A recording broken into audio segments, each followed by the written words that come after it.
ആരെങ്കിലും ഞാൻ നടന്നു വരുമ്പം സുകുമാരൻ നായരുടെ ഒരു ചിങ്കിടി വരുന്നു എന്ന് ആരെങ്കിലും പറയാറുണ്ട്? എന്നെ കാണുമ്പോ ഞാൻ ഇങ്ങോട്ട് കയറി വന്നപ്പോ നിങ്ങൾക്ക് ആർക്കെങ്കിലും തോന്നി? ഇവിടുത്തെ മാധ്യമ പ്രവർത്തകർക്കും ആർക്കെങ്കിലും തോന്നിയോ അയ്യോ ലയുടെ ഒരു ചിങ്കിടി വരുന്നു എന്ന് ഒരാളും പറയത്തില്ല. മന്നത്ത് ആചാര്യനെ പോലും മഹാൻ നാട് മുഴുവൻ അലഞ്ഞു തിരിഞ്ഞു നടന്ന് ബസ് കിട്ടാത്തടത്ത് നടന്നുപോയി. ശശി തരൂരിനെ വരെ ഇറക്കിക്കൊണ്ടാണ് ഗണേഷ് കുമാർ കഴിഞ്ഞ ദിവസം സുകുമാരൻ നായർക്കെതിരെ ആഞ്ഞടിച്ചത്. ദേവദാരുവിലെ ഇത്തിൽക്കണ്ണികൾ എന്ന പുസ്തക പ്രകാശന വേളയിലാണ് സുകുമാരൻ നായരെ തന്നെ ഇത്തിൽക്കണ്ണിയാക്കിക്കൊണ്ട് ഗംഭീര പ്രകടനം ഗണേഷ് കുമാർ കാഴ്ചവെച്ചത്. ആര് ചെന്നാലും തല ഉയർത്തി നോക്കാനുള്ള മര്യാദയെങ്കിലും കാണിക്കണം, അല്ലാതെ തലയിൽ പേൻ ചൊറിഞ്ഞിരുന്നിട്ട് കാര്യമില്ല എന്ന് മൈക്ക് കെട്ടി ആളെ വിളിച്ചുകൂട്ടിയാണ് ഗണേഷ് കുമാർ പറഞ്ഞത്.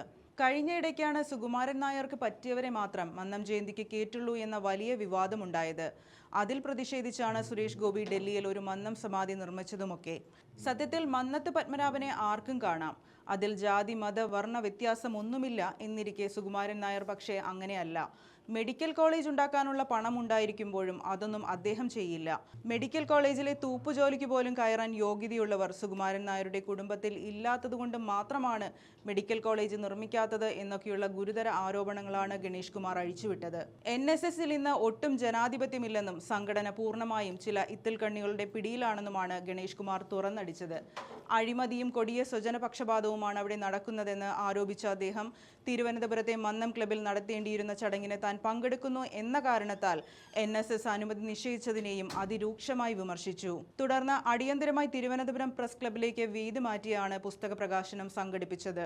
കനകസിംഹാസനത്തിലിരിക്കുന്നത് ശുനകനാണെന്ന ഓർമ്മയില്ലെങ്കിലും ഇരിക്കുന്നത് കനകസിംഹാസനത്തിലാണെന്ന ബോധം എല്ലാവർക്കും നല്ലതാണെന്ന് സുകുമാരൻ നായരെ പരിഹസിച്ച ഗണേഷ് കുമാർ ഇങ്ങനെയൊരു തരംതാണ നേതൃത്വം സമുദായത്തിന് വേണമോ എന്ന് നായർ സമുദായാംഗങ്ങൾ ചിന്തിക്കണമെന്നും ആഹ്വാനം ചെയ്തു. NSS സ്ഥാപനങ്ങളിൽ നടക്കുന്ന ഏറ്റവും വലിയ അഴിമതി സ്വജനപക്ഷപാതമാണെന്ന് ആരോപിച്ച അദ്ദേഹം ഒരു വ്യക്തി തന്റെ കുടുംബത്തിൽ നിന്ന് മാത്രം 43 പേർക്ക് NSSൽ ജോലി നൽകിയതായും കുറ്റപ്പെടുത്തി. സമുദായത്തിലെ ചെറുപ്പക്കാർക്ക് തൊഴിൽ നൽകാൻ IT പാർക്കുകൾ തുടങ്ങാൻ ശ്രമിക്കാതെ നേതൃത്വം പകരം ചായക്കട തുടങ്ങാനാണ് നിർദ്ദേശിച്ചതെന്നും ഗണേഷ് കുമാർ തുറന്നടിച്ചു.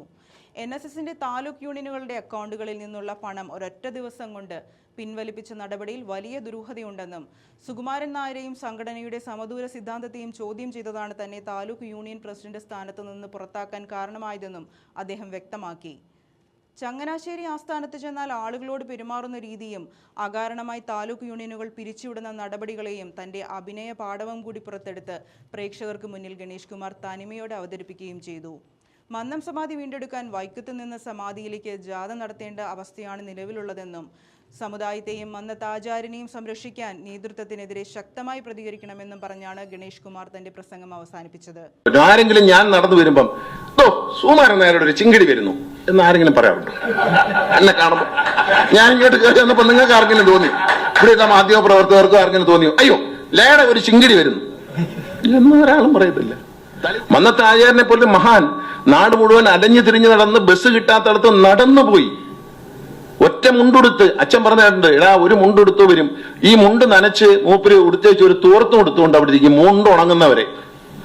അച്ഛൻ പറയുന്ന ആ മുണ്ടഴിച്ച് അവിടെ നനച്ചിട്ട് കോണം കൊടുത്ത് ഒരു തോർത്തും കൊടുത്തേച്ച് അവിടെ ഇരിക്കും.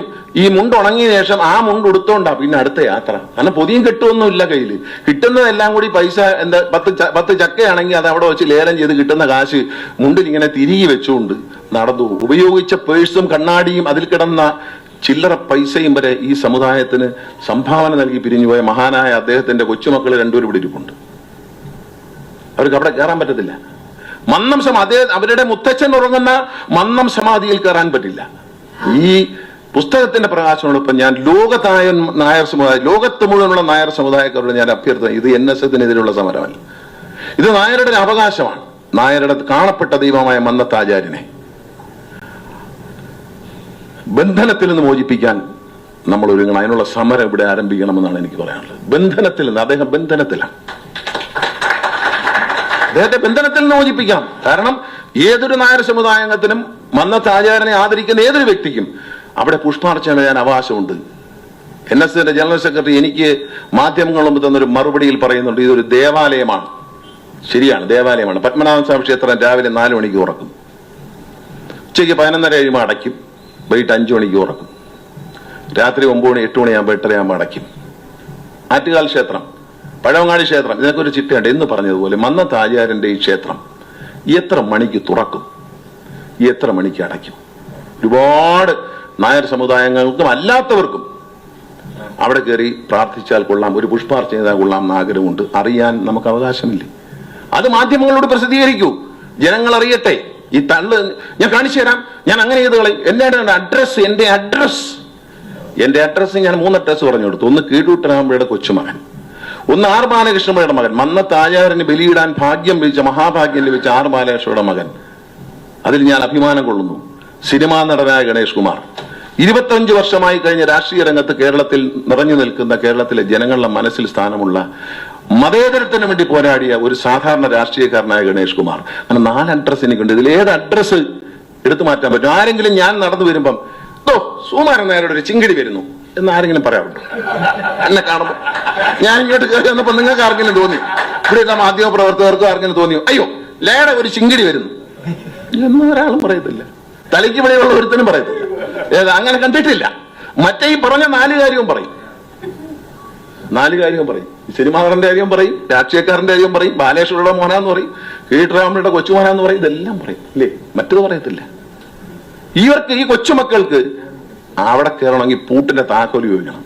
ഞാൻ ഒരു ദിവസം തമാശയ്ക്ക് മാധ്യമ പ്രവർത്തകരോട് ചോദിച്ചു, ശ്രീമതി ഇന്ദിരാഗാന്ധിയുടെ സ്മൃതി മണ്ഡപം ശ്രീമതി സോണിയാഗാന്ധി പൂട്ടി വയ്ക്കാൻ പറ്റുമോ? ഒരു കാര്യം ആലോചിക്കണം. മഹാന്മാരായ പലരും വരേണ്ട സ്ഥലമാണ് മന്നത്ത് ആചാര്യന്റെ സ്മൃതി മണ്ഡപം. മന്നത്ത് ആചാര്യന്റെ ജന്മജയന്തി നടത്തേണ്ടത്, ജയന്തി ഉദ്ഘാടനം ചെയ്തത് ഇന്ത്യൻ പ്രസിഡന്റാണ്.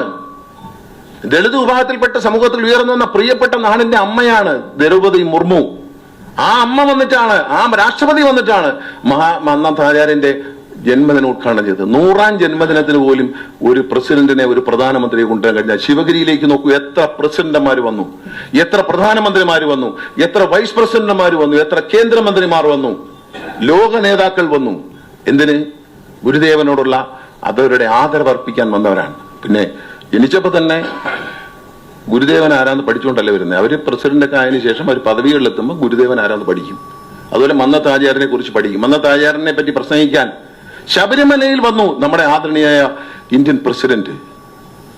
ദളിത് വിഭാഗത്തിൽപ്പെട്ട അമ്മ, അവര് വന്ന് ശബരിമലയിൽ തൊഴുതു. അവരെന്തുകൊണ്ട് ചങ്ങനാശ്ശേരി വിളിക്കുന്നില്ല? ഭാഷ അറിഞ്ഞുവിടെങ്കിൽ അറിയാവുന്നവരില്ലേ വേറെ? അവരെ പറഞ്ഞുവിടും. ഏതെങ്കിലും കോളേജിലെ ഒരു പ്രൊഫസറെ പറഞ്ഞു വിട്ടാൽ ഇംഗ്ലീഷിൽ കാര്യങ്ങൾ പറഞ്ഞു മനസ്സിലാക്കി കൊണ്ടുവരുമല്ലോ. പിന്നെ ഇവിടെ വരുമ്പോൾ ഇംഗ്ലീഷിൽ എന്തെങ്കിലും പ്രസിഡന്റോ പ്രധാനമന്ത്രിയോ ചോദിച്ചാൽ നമ്മൾ പപ്പ അടിക്കുമെന്നുള്ള പേടി വേണ്ട. റഷ്യൻ പ്രസിഡന്റും അമേരിക്കൻ പ്രസിഡന്റും സംസാരിക്കുന്ന ഭാഷ അറിഞ്ഞിട്ടാണ്, ഇംഗ്ലീഷ് അറിഞ്ഞിട്ടാണോ? അല്ലല്ലോ, ട്രാൻസ്ലേറ്റർ വെച്ചാൽ മതി. ഇടയിൽ ഇംഗ്ലീഷ് അറിയാവുന്ന ഈ കോളേജ് പ്രൊഫസർമാരൊക്കെ ഒരുപാടില്ലയോ? അവർ യോഗ്യതയുള്ളവരുണ്ടല്ലോ, മകളെ പോലുള്ളവരല്ലല്ലോ, വേറെ യോഗ്യതയുള്ളവരില്ലയോ?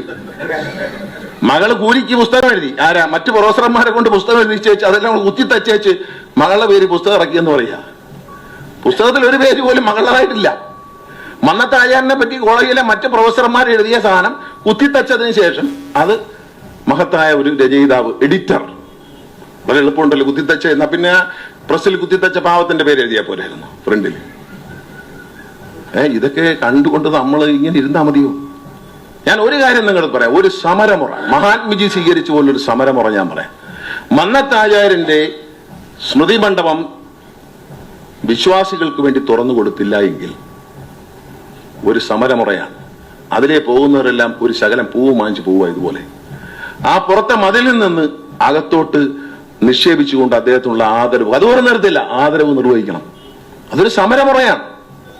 വൈക്കത്ത് നിന്ന് തിരുവനന്തപുരം വരെ പദയാത്ര നടത്തിയ മന്നത്ത് ആചാര്യൻ ക്ഷേത്രപ്രവേശന വിളംബരത്തിന് വേണ്ടിയിട്ടാണ്. ക്ഷേത്രപ്രവേശനത്തെ ഹിന്ദു വിഭാഗത്തിൽപ്പെട്ട മുഴുവൻ ആളെയും ക്ഷേത്രത്തിൽ പ്രവേശിപ്പിക്കാൻ വേണ്ടി പദയാത്ര നടത്തിയ മഹാനായ നേതാവാണ് മന്നത്ത് ആചാര്യൻ. എല്ലാ ഹിന്ദുക്കൾക്കും ക്ഷേത്രത്തിൽ കയറാൻ അവസരം കൊടുക്കണമെന്ന് അവകാശപ്പെട്ടാണ്. യഥാർത്ഥ വിപ്ലവകാരിയാണ്. ഇപ്പൊ വൈക്കത്തൊന്ന് പോയി നോക്കുമ്പോ വൈക്കത്തെ കുറിച്ച് അദ്ദേഹം പറഞ്ഞു. വൈക്കത്തൊന്ന് പോയി നോക്കണം, ഞാൻ വെറുതെ പറഞ്ഞല്ല.